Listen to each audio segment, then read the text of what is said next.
Ang mabuting balita ng Panginoon ayon kay San Juan.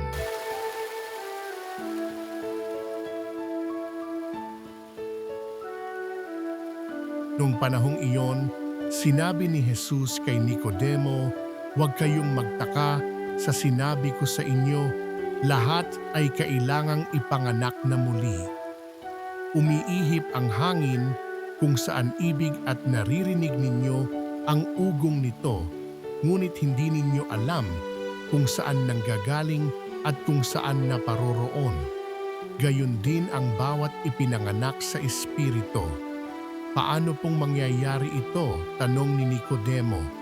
Sumagot si Jesus, "Guro pa naman kayo sa Israel, ay hindi ninyo nauunawaan ang mga bagay na ito? Tandaan ninyo, ang aming nalalaman ang sinasabi namin, at ang aming nasaksihan ang pinatototohanan namin, ngunit hindi ninyo tinatanggap ang aming patotoo.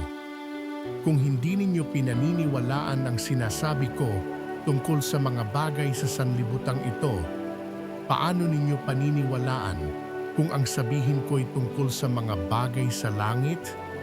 Walang umakyat sa langit, kundi ang bumaba mula sa langit, ang Anak ng Tao.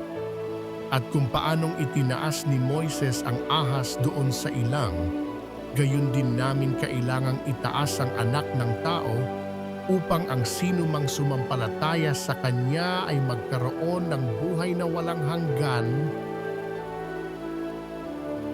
Ang mabuting balita ng Panginoon